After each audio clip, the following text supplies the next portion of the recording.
Bismillahirrahmanirrahim. Assalamualaikum warahmatullahi wabarakatuh. Innal hamdalillah nahmaduhu wa nasta'inuhu wa nastaghfiruh wa na'udzu billahi min shururi anfusina wa min sayyiati a'malina may yahdihillahu fala mudilla lahu wa may yudlil fala hadiya lahu. Asyhadu an la ilaha illallah wa asyhadu anna Muhammadan abduhu wa rasuluhu la nabiyya wa la rasula ba'dahu. Qala Allah Ta'ala fi kitabihil karim, a'udzu billahi minasyaitonir rajim. Ya ayyuhalladzina amanu taqullaha haqqa tuqatih wa la tamutunna illa wa antum muslimun. Allahumma arhamna bil Qur'an amma ba'du. Hadirin jemaah majelis taklim yang dirahmati oleh Allah, marilah dalam kesempatan ini kita tingkatkan iman dan takwa kita kepada Allah Subhanahu wa taala. Salawat serta salam kita aturkan kepada Nabi kita Muhammad sallallahu alaihi wasallam. Hadirin dirahmati oleh Allah, kemarin sudah diterangkan dosa besar kaitan dengan Deus, pimpinan keluarga yang membiarkan istrinya, anaknya melakukan maksiat tidak dinasihati. Begitu pula sudah disampaikan juga kaitan dengan muhallil dan muhallal lahu, orang yang melakukan nikah bukan untuk selamanya, namun untuk menghalalkan supaya halal untuk suami yang sebelumnya. Selanjutnya dosa besar yang ke-36 itu tidak menjaga diri dengan saksama terhadap air seni, terhadap kencing. Allah Subhanahu wa taala dalam surat Al-Mudaththir ayat yang keempat berfirman, wa thiyabaka fatahhir, dan pakaianmu sucikanlah. Jelas ini kaitan dengan ini. Nabi pun juga diperintahkan kaitan dengan pakaian itu harus disucikan, dibersihkan. Ya, nanti akan saya sampaikan cara membersihkan yang benar. Nah, ini karena kaitan dengan air seni, ya. Kaitan dengan tidak menjaga diri dengan saksama terhadap air seni. Lebih-lebih kaitan dengan yang najis. Jadi dalam Islam itu bukan cuma sekedar bersih gitu saja, tapi harus suci. Karena bisa jadi sesuatu yang bersih itu belum suci. Maka yang perlu ditekankan itu justru sucinya, bukan cuma sekedar bersih. Karena bisa jadi misalnya pakaian kita kena kecap, tiga sholat sah toh. Misalnya kita makan cipratan kecap, mau kesuntaan kecap, mau kita perjalanan jauh nggak bawa salin misalnya, bekas kecap tadi cuma di di tisu diusap begitu aja, sholat tetap sah. Atau misalnya bahkan kita paling jorok saja lah, pegawai tukang misalnya, tukang keringetan, sholat menuki sahur sah kan? Keringetan, jadi nih jamaah ini ya ganggu jamaah liane, jadi apa nih AC ini ganggu guys, pasti ganggu. Tapi kan sah sholatnya. Atau misalnya agak kotor, kena cat misalnya, kena cat, nah kan nggak apa-apa. Kita sholat dengan pakaian seperti itu sah. Atau misalnya kena debu banyak, sah. Tapi kalau kaitan dengan najis meskipun sedikit maka dia tidak sah sholatnya. Jadi yang diperhatikan itu justru kaitan dengan sucinya, bukan cuma sekedar bersih. Jadi baju pun juga harus dibersihkan. Meskipun kalau sebagaimana yang kita pelajari, Nabi Muhammad, begitu pula orang Arab itu belum tentu mereka mandi sekali sehari. Bisa jadi justru mandi yang wajib dalam Islam kan cuma seminggu sekali itu. Betul nggak? seminggu sekali, itu wajibnya seperti itu. Kalau di Indonesia, waduh, mandi sekali aja deh baunya ya Allah. Karena beda ikliman itu. Kalau di sana memang benar. Kalau di sana saya ngalamin, saya mandi sekali aja nggak bau. Kalau di sana loh ya. Bahkan misalnya barangkali bapak ibu di sini melakukan ibadah haji atau umrah, jenengan mandi sekali 2 kali, sehari 2 kali, wah, awalnya bisa, ya bisa jadi ya diguyu wong ngono wae. Kalau di sana mandi sehari sekali aja udah ibadah. Hah? Iya, karena di Indonesia mandi 2 kali aja nggak bersih. Kalau di sana mandi sekali aja udah bersih banget tuh, udah bersih banget tuh. Karena memang iklimnya berbeda. Kalau di sana panas tapi enggak enggak lembab, tidak lembab. Panas ya panas tapi enggak lembab. Kalau di sini kan panas tapi sumuk gitu loh. Kalau di sana enggak. Nah, selain itu untuk kaitan dengan keringat, ya kecut tapi enggak sekecut di Indonesia. Enggak sekecut di Indonesia. Barangkali udah ada yang pernah ke sana seperti itu. Makanya yang perlu diperhatikan justru kaitan dengan najis. Belum lagi kalau kita perhatikan, kita baca sejarah sahabat-sahabat Nabi itu pakaiannya bisa jadi cuma 1 tok wis. Jadi sahabat Nabi bisa jadi pakaian itu cuma 1 tok ya sing digui terus. Mereka nggak harus ganti karena memang nggak bau gitu loh. Indonesia kelambine kita wis naudzubillah. Nah, betul berarti lanjut bersih. Kalau di sana enggak. Di sana enggak. Jadi seperti itu. Bahkan bisa jadi sampai ada cerita salah satu sahabat itu punya ketika setelah nikah itu bajunya cuma 1 yang siap untuk digunakan sholat sempurna. Dia dan istrinya itu cuma bajunya 1 sing iso digo sholat dengan sempurna. Maksudnya piye ngene lho. Nek sing lanang sholat, sing wedok ora iso sholat, ora iso jamaah ora iso. Kalau istrinya sholat, suaminya nggak bisa sholat bareng. Jadi makanya apa yang terjadi? Yang laki pergi ke masjid, yang perempuan di rumah pakai selimut udah gitu aja. Atau mungkin nggak punya pakaian juga. Kalaupun punya pakaian ya diselir sampai ke wis.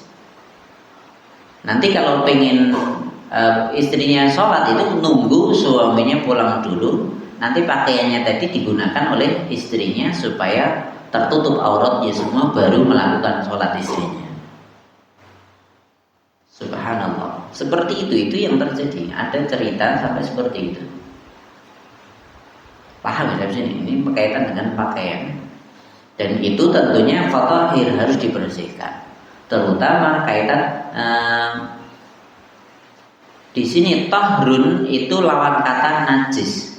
Tahir itu suci, sucikanlah, itu lawan katanya najis. Intinya harus dibersihkan dari najis.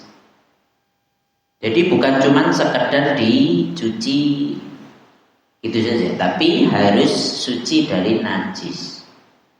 Ini yang perlu diperhatikan. Nah, nanti kita lanjutkan kaitan dengan mensucikan caranya gimana.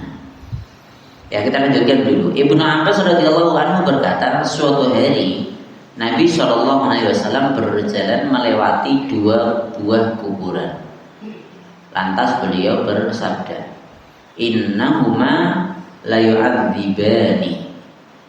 Sesungguhnya yang ada di 2 kuburan tadi keduanya diazab. Wa ma yu'adzibani fi kabirin. 2 kuburan yang tinggal di kuburan tadi itu tidak diazab karena hal yang dosa besar atau dosa yang kelihatan jelas, itu enggak. Amma ahaduhuma, adapun salah satunya fakana yamsi bin namimah, dia berjalan membawa suka mengadu domba, bawa berita bohong, mengadu domba antara satu dan yang lainnya. Wa ammal akhar, adapun yang satunya, fakana la yastabri'u minal bauli, dia tidak menjaga dirinya dengan seksama terhadap air seninya. Jadi hadis ini jelas, hadisnya hadis yang masyhur ini, hadis yang sahih. Hadis yang sahih bahwa orang tadi keduanya diadab oleh Allah, kuburan, jadi lewat dua kuburan, kanan kirinya diadab kabeh, gitu. Nanti di riwayat yang lain nanti diambilin pelepah korma terus ditancapkan, gitu. Untuk apa? Karena kalau ditancapkan seperti itu, adabnya diringankan sebentar sampai pelepah kormanya tadi mengering. Kalau udah ngering nanti diadab lagi. Katanya seperti itu. Hadisnya ada. Meskipun hadisnya ya tidak bisa dijadikan ada yang bilang itu khusus untuk Nabi saja. Adapun yang lain ada yang bilang tetap boleh. Wallahu a'lam bishawab. Ya, intinya gini. Dua orang yang tinggal di kuburan tadi, keduanya diadab hanya karena yang satu sering ngadu domba antara satu dan yang lainnya. Ini biasanya saya biasa ngomong. Ibu-ibu, boten ibu-ibu yang datang kajian insya Allah enggak. Ya intinya jangan bawa berita yang menyebabkan adu domba antara satu dan yang lainnya. Yang kedua, seseorang yang tidak menjaga dirinya dari air seninya. Maksudnya tidak diperhatikan kaitan dengan kesucian dirinya, kesucian pakaiannya. Rasulullah SAW juga bersabda, jagalah diri dengan seksama terhadap air seni. Sesungguhnya kebanyakan azab kubur itu disebabkan oleh air seni tadi.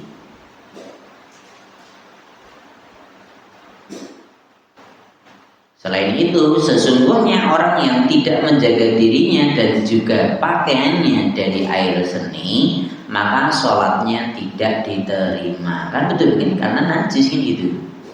Kaitan dengan sholat itu kan harus suci dirinya, dia harus wudu, suci pakaiannya, dan suci tempat untuk sholatnya kan gitu. Nah kalau pakaiannya ada misalnya bekas air kencing, kan berarti dia tidak dalam keadaan suci pakaiannya, maka sholatnya tidak akan diterima. Jadi ini yang perlu diperhatikan. Lantas gini,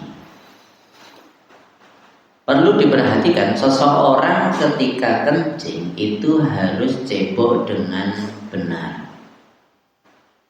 Kalau di zaman Nabi di Saudi sana memang boleh pakai batu, silakan. Yang penting benar. Yang penting cara bersucinya benar. Kalau di Indonesia itu pakai air, silakan. Tapi perlu diperhatikan pakai air pun juga harus tepat.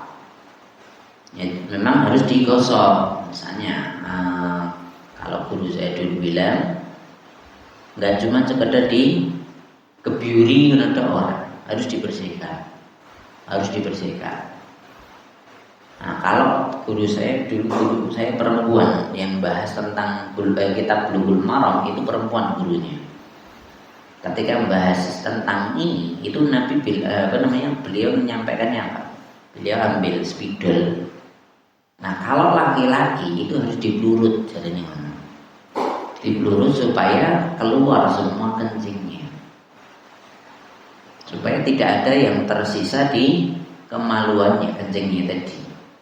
Kalau cuma sekedar metu terus diceboki gitu saja, terus kita pakai celana, itu bisa jadi masih ada yang ketinggalan di kemaluan, sehingga setelah itu dia akan keluar sendiri tanpa kita merasakannya. Nah, untuk ngeceknya nanti sesekali kalau kita lebih-lebih kalau buru-buru, maksudnya buru-buru apa, kencingnya buru-buru misalnya seperti itu. Nah itu bisa jadi itu tadi cuma sekedar kencing terus cebok, nah, terus pakai, nah misalnya seperti itu. Nanti ketika mau ganti celana dalam misalnya, silahkan dibawa. Kalau ada bau pesing ya berarti masih ada sisa yang ada di kemaluan tadi. Na'udzubillah min syarri dzalik. Makanya itu harus dihati-hati. Jadi ketika di kamar mandi itu harus benar-benar bersih. Kalau perempuan itu juga harus diusap juga, harus dibersihkan itu kemaluannya ketika kencing tadi, setelah kencing tadi. Ya, hadirin yang dirahmati oleh Allah, jadi kaitan dengan hal yang sekecil ini, seremeh ini itu menyebabkan seseorang akan diadab di alam kuburnya nanti. Na'udzubillah. Tentunya jangan sampai terjadi pada diri kita harus hati-hati. Selain itu bahkan pernah saya dapetin dulu aja, tapi sekarang udah membaik, udah baik. Ada jemaah di Mojosongo, bukan di sini, di Mojosongo. Itu dia sering sholat karena dia udah tua, mungkin karena udah nggak memperhatikan kencingnya bagaimana. Enggak, ya bisa sholat ya. Bisa sholat tuh bisa jadi dia datang nggak terlambat gitu. Tapi pakaiannya bau pesing. Entah bajunya dicuci atau tidak, nggak tahu. Ataupun kalau nyuci belum bersih atau bagaimana. Tentunya hal-hal yang seperti ini jangan sampai terjadi. Dan setelah itu saya bilang kepada pada orang-orang sekitarnya supaya diperhatikan orang seperti ini. Nah, itu harus diperhatikan ya. Katanya udah diperhatikan, suruh nyuci dan seterusnya. Tapi ya harus diperhatikan lebih lagi.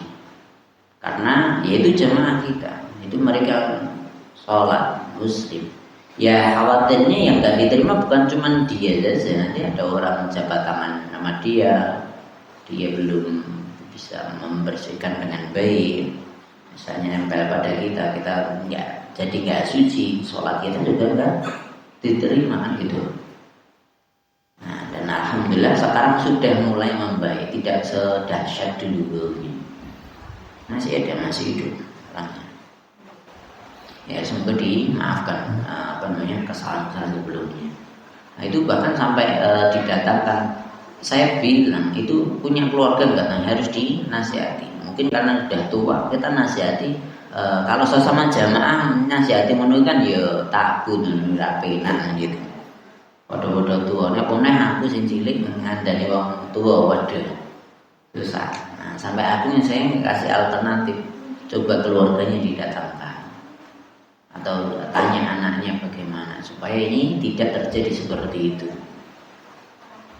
Nah, jadi intinya kita harus semaksimal mungkin ngasih solusi buat orang-orang yang seperti ini.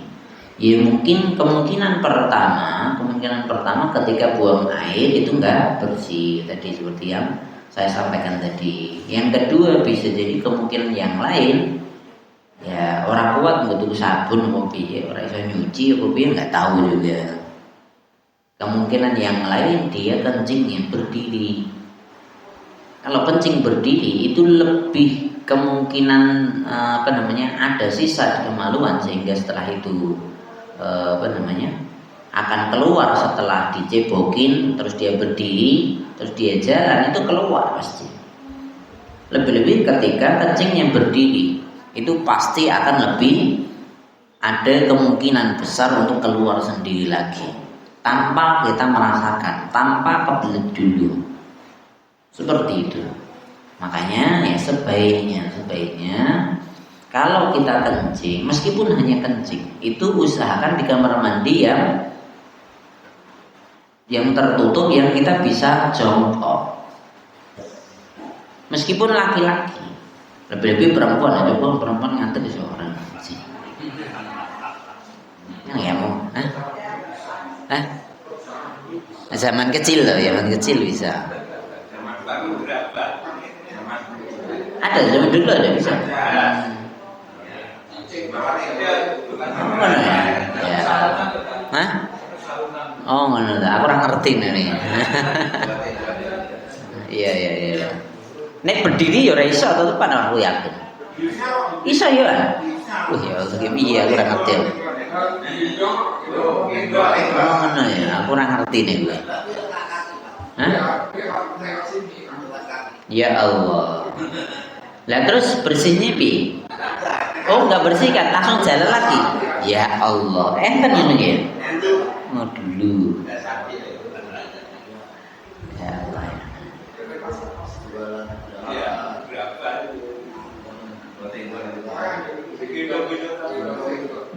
Saya kira aku orang ngerti, jadi makanya ada saya cerita nih.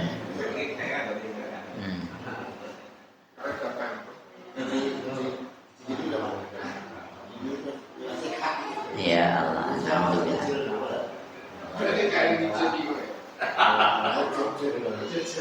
Ya, kita lanjutkan. Lebih-lebih laki-laki, laki masih banyak sekarang ya. Masih ada. Nah, misalnya supir-supir, mungkin truk, ban, mungkin bannya orang kepanasan sebenarnya, seruat tenan ya wong-wong. Dengan berbagai alasannya, misalnya seperti itu. Ya jangan. Intinya jangan berdiri. Atau zaman sekarang malah ada dibikin kloset yang berdiri, kan gitu. Yang untuk kencing laki-laki itu loh. Nah itu usahakan jangan kencing yang seperti itu. Usahakan cari yang antri di kamar mandi yang tertutup lebih baik. Karena kalau kencing dalam keadaan berdiri itu pasti tidak tuntas. Makanya dalam kitab Bulughul Maram disebutkan di sana bahwa Nabi mengajarkan ketika kencing itu duduk dengan mengangkat kaki, jadi jongkok dengan jongkok. Jongkoknya caranya gimana? Kaki kanannya itu jinjit, jadi agak berdiri gini. Lah nanti yang kaki kirinya agak turun, sehingga itu nanti akan bisa tuntas insya Allah. Ya minimal jongkok biasa lah. Jadi minimal jongkok. Kalau saya kasih contoh ya. Nah gini, ini agak berdiri. Ini turun. Jadi tetap tidak ngesot lah ya. Tidak ngesot, tapi tetap yang bagian kanan diberdirikan agak tinggi, nanti bagian kirinya agak turun. Jadi di dalam kitab Bulughul Maram disebutkan hadisnya seperti itu. Insya Allah nanti itu akan lebih tuntas. Jadi seperti itu. Paham ya sampai sini ya? Ada yang perlu ditanyakan?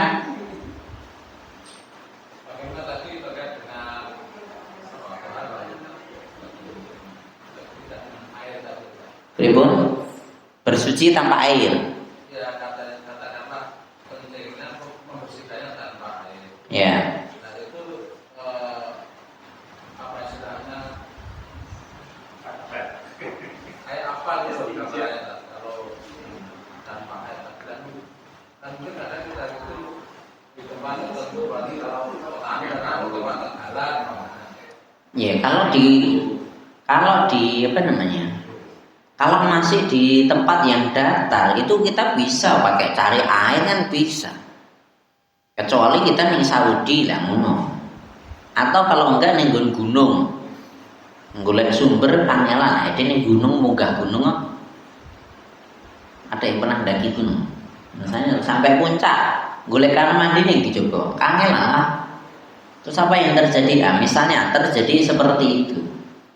Nah, kalau kita buang air itu setelah selesai ya tadi tetap dipelurut dulu sampai habis, dan setelah itu pakai batu minimal 3. Yaitu dipeper kayak udah di ya kaya peper ini.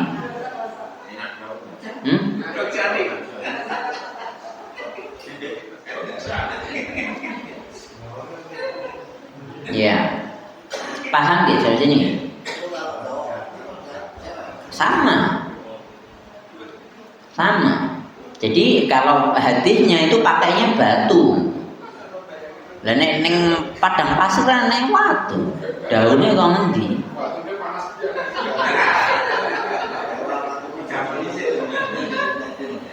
Tapi gini, pernah terjadi di zaman Nabi.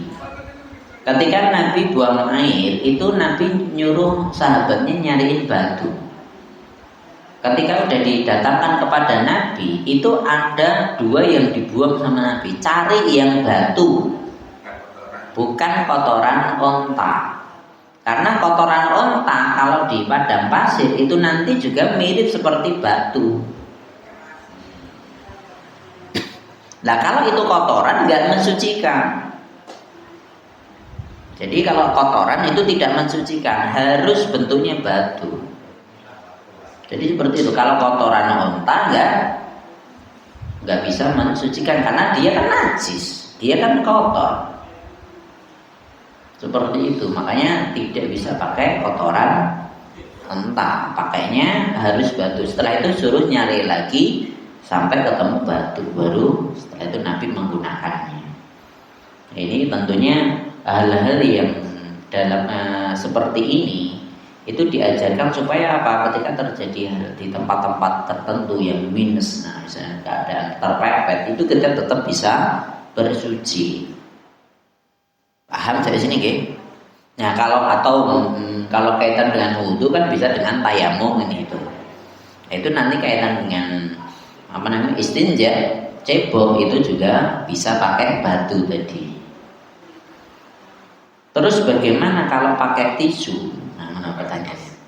Tisu. Kan ada toilet yang kering pakainya tisu. Usahakan jangan pakai tisu. Kalau ada air, pakai air. Paham ya dari sini? Kalau ada air, pakai air. Insya Allah itu akan lebih bersih. Insya Allah akan lebih bersih. Aja tiru-tiru wong barat. Dan ning barat kan pakainya tisu tok. Ya kalau memang misalnya kepepet enak gor kuitok ya bebas silahkan. Jenenge kepepet kan boleh.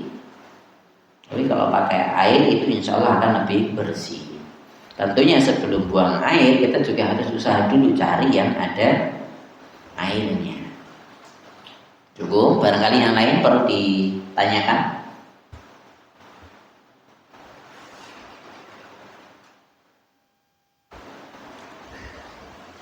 Iya, monggo. Assalamualaikum warahmatullahi wabarakatuh. Waalaikumsalam. Masalah bersuci ini saya juga pernah dengar apa yang diberagakan oleh Ustaz.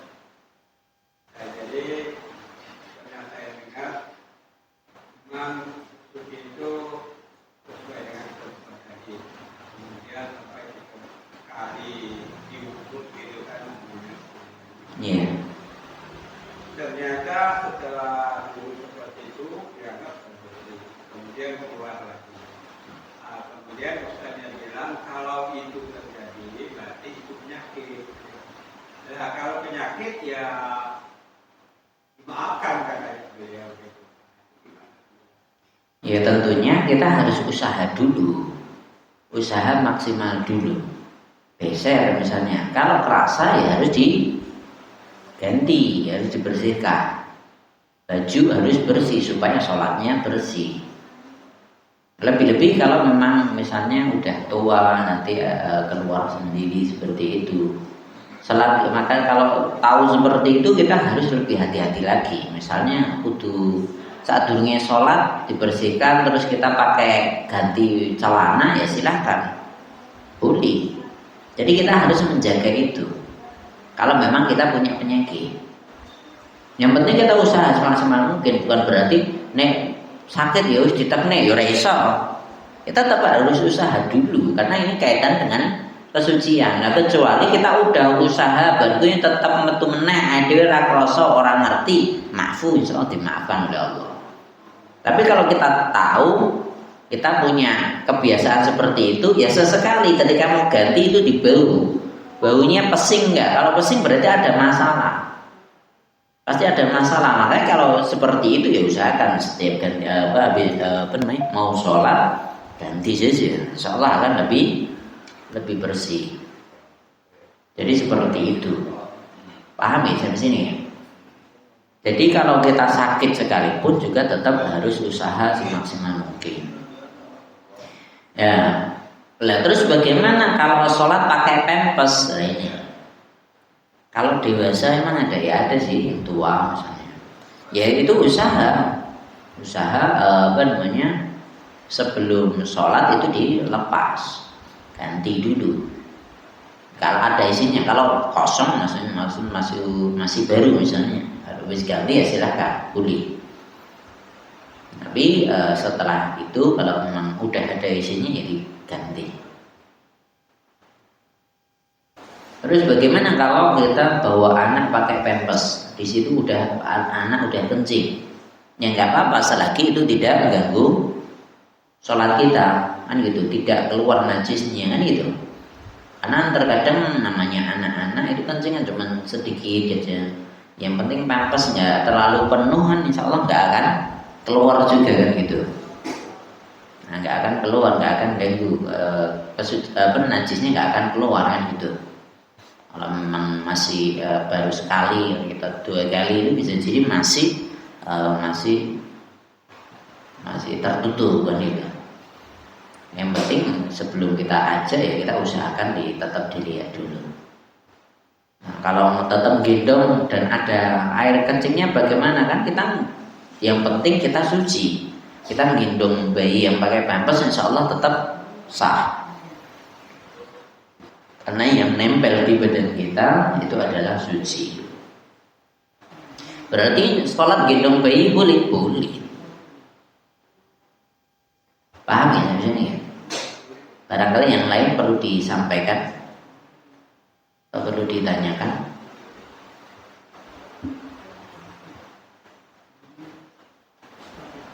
Barangkali ibu-ibu. Nah, selanjutnya, jadi ingat kalau ibu-ibu ini membahas tentang ibu-ibu. Lah bagaimana cara nyuci misalnya? Misalnya anak kita ngompol atau cucu kita ngompol. Kalau ngompol bekas celana atau baju yang kena ompol tadi dibilas dulu. Dibilas dulu dengan air. Setelah dibilas baru boleh masukin mesin cuci, silakan. Paham ya, harus dibilas dulu supaya najisnya hilang dulu. Itu yang penting. Dan jangan dicampurkan langsung. Jangan langsung campur ke karo baju dewasa. Rotong. Dibersihkan dulu di luar, yang kena kencing, yang kena najis, kena kencing anak kita atau apapun itu dibersihkan dulu, diucak dulu. Nah, setelah itu nanti dicampur bolehlah. Jadi ketika bahkan ada yang lebih hati-hati, ada kiai sih ngomong ini, nyuci itu kudune air bersih dulu, nggak pakai sabun dulu. Jadi justru bilase lagi kok baru kayak sabun kok dibilas jadi ini ngono. Lebih hati-hati. Tapi kalau menurut saya selagi yang dipakai dewasa itu nggak kena najis, yang najis sudah dibersihkan, setelah itu langsung kasih air, kasih sabun nggak apa-apa, bebas. Tapi ada yang lebih hati-hati tadi, dibilas dulu pakai air tanpa deterjen, tanpa sabun dulu. Baru setelah itu pakai deterjen, setelah itu dibilas. Paham ya sampai sini ya? Begitu pula nanti tambahannya juga kaitan dengan kalau punya anak kecil itu harus siap bersih-bersih, apalagi nek ora dikai pampers. Kalau nggak dikai pampers atau mungkin lagi latihan nggak pakai pampers, lepas pampers misalnya, itu ngompol, itu harus diperhatikan betul. harus diperhatikan betul kesucian, kebersihan tempat tinggal kita. Kencingnya di mana? Itu harus dibersihkan dengan cara yang tepat juga. Jadi jangan pakai apa ya? Seperti pakai pel, wah langsung tak wis selesai orang. Itu harus dibersihkan dulu. Pelnya juga harus dicuci setelah itu kan gitu. Juga harus diperhatikan najis harus hilang dari tempat itu.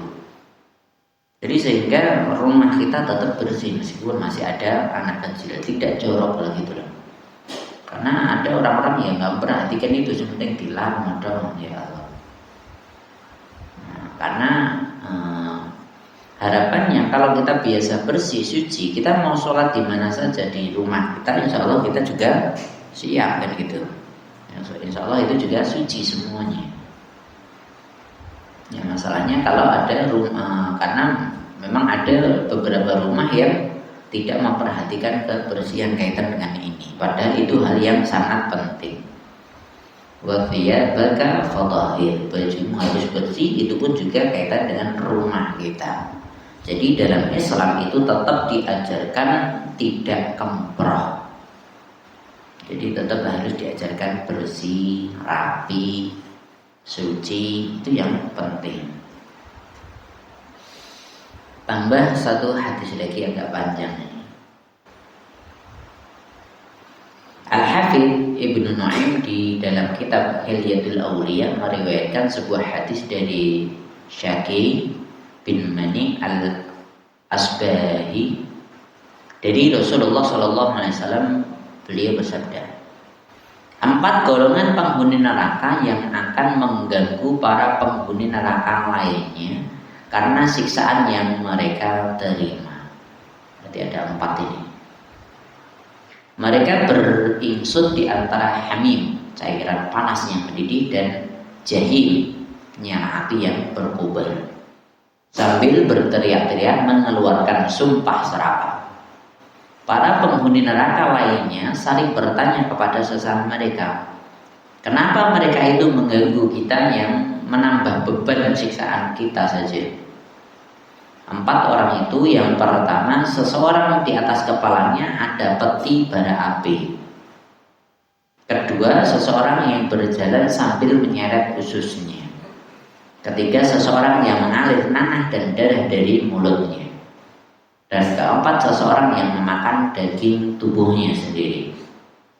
Rasulullah SAW melanjutkan, para penghuni neraka akan bertanya-tanya tentang orang-orang yang memikul peti bara api di atas kepala. Mengapa orang jahat itu mengganggu kita yang menambah beban hukuman saja?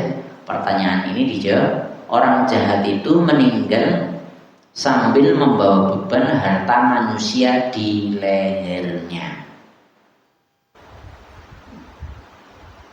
Berarti dia uang utang akan utang, atau dia diberi amanah tapi tidak amanah, bawa barang tidak dikembalikan. Kemudian mereka akan bertanya tentang orang yang berjalan sambil nyeret usus.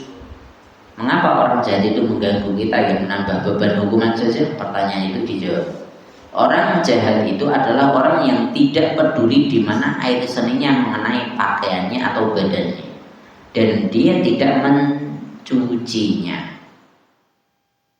Jadi ini yang ketiga tadi, yang kedua tadi. Jadi jalan sambil nyeret ususnya. Nah, ketika kencing tidak diperhatikan, ngedinding kencing. Sampai enak tempat-tempat tertentu yang kencing di sini, yang boleh kencing di sini anjing jadinya. Ada banyak begitu. Sampai enak tulisan itu mesti sebelumnya ada manusia yang kencing di situ, gitu. Alhamdulillah. Ya, saya seperti itu. Karena saking banyak.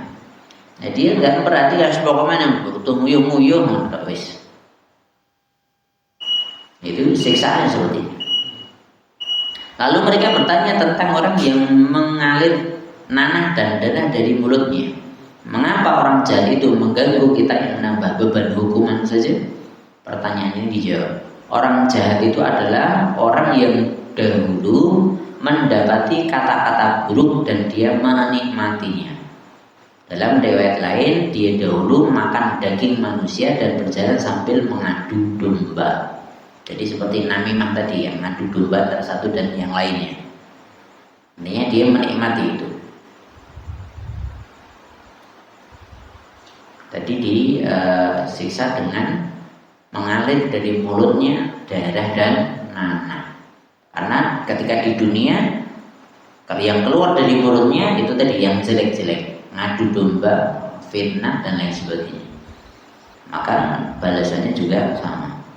Karena al-jaza' min jinsil amal kan gitu. Balasan itu sesuai dengan amalnya. Yang melakukan mulut maka yang disisa di mulutnya kan gitu. Na'udzubillah. Itu yang ketiga. Lalu mereka bertanya tentang orang yang memakan daging tubuhnya sendiri. Mengapa orang jahat ini mengganggu kita yang menambah beban hukuman saja? Pertanyaan ini dijawab, orang jahat itu adalah orang yang dahulu makan daging manusia. Ini bergibah atau gunjing. Kan gitu kan, atau kibu ayakulalah ma'akhihi maitan faqalitumu kan gitu. Kita Anda boleh saling gunjing di antara kita. Ayatnya jelas dalam surat Al-Hujurat seperti itu. Maka dia nanti akan makan dagingnya sendiri di neraka. Ya, mari kita mohon kesejahteraan kepada Allah dengan karunia dan kemurahannya. Sungguhnya dia Maha Pengasih. Wallahu ta'ala bizawab. Jadi ini 4 golongan orang yang akan disiksa di neraka. Ketika disiksa itu enggak cuma dirinya yang merasakan, tapi orang lain juga terganggu. Dan kalau menunjukkan orang lain terganggu, itu juga menunjukkan bahwa siksaannya pun berat.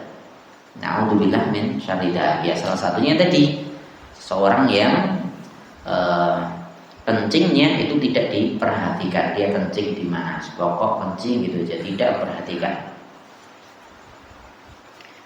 Ya, intinya dalam Islam kita diperintahkan untuk hati-hati kaitan dengan hal yang najis seperti ini. Jadi kalau untuk dunia, ketika kita hidup di dunia, kita lebih baik untuk lebih hati-hati kaitan dengan najis ini.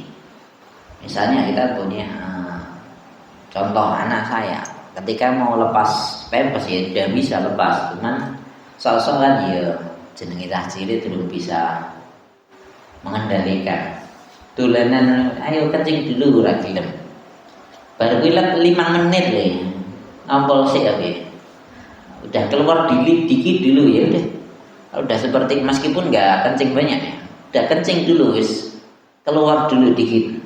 Ya udah. Untuk hati-hati udah semua ganti. Supaya lebih hati-hati. Jadi seperti itu, enggak cuman celana dalamnya, nanti semuanya. Yang ada kemungkinan terkena najis maka itu harus dibersihkan. Insya Allah lebih hati-hati akan lebih baik. Jadi seperti itu. Dan kalaupun misalnya wis bacot ngompol, ya itu ditanya ngompol tadi di mana, kencingmu tadi di mana, dibersihkan.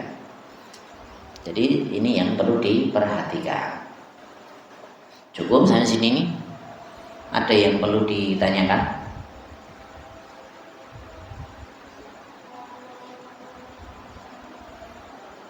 Ya, hal yang mungkin dianggap remeh, itu kaitan dengan kencing ini. Namun itu hal yang penting. Makanya terutama laki-laki itu harus dikhitan. Laki-laki dalam Islam itu harus dikhitan. Kenapa? Itu tadi karena kalau tidak dikhitan itu ada kemungkinan kotoran yang masih tersisa di kemaluan. Usahakan sebelum balik harus sudah dikhitan. Ya khawatirnya kalau setelah balik ya nanti masih ada kotoran yang nempel di kemaluan, itu ada kemungkinan seperti itu. Harus dikhitan, insya Allah akan lebih bersih. Ya kapan sebaiknya dikhitan? Ya sebelum balik. Nah, kalau lebih kecil insya Allah lebih baik. Kalau perempuan khitan hukumnya apa? Sunnah. Bahkan ada yang bilang yang enggak khitan enggak apa-apa. Karena masalahnya kalau dia khitan itu ada kesalahan ya nanti bermasalah juga. Nah harus ahlinya juga. Nah, kalau Nabi sabdanya gini, ya silahkan disunat tapi jangan berlebihan. Kalau berlebihan nanti apa namanya, Allah alam bisa, kalau menurut di dalam kitab fikih disebutkan nanti syahwatnya akan berkurang. Berkaitan dengan syahwat itu akan berkurang. Wallahu ta'ala alam bisa. Tapi saya kan nggak tahu, cuma baca kitab saja. Saya bukan ahlinya kalau kaitan dengan itu, cuman baca dalam kitab sebutkan seperti itu. Kalau tidak dikhitan bagaimana, ya nggak apa-apa. Yang penting ketika nanti apa namanya kencing harus dibersihkan dengan baik, udah gitu aja. Cukup. Bahkan Nabi Ibrahim menghitan umur berapa? 70 atau 80. Pakai kapak aja nih kan gitu. Alat. Ya jangan tua-tua. Alat jari ini. Tapi ya omong kosong ya. Ya karek ladingnya landep orang ngono wae ya. Wallahu ta'ala alam bisawab. Cukup? Ada yang mau ditanyakan? Selesai pembahasan tentang hati-hati kaitan dengan air seni.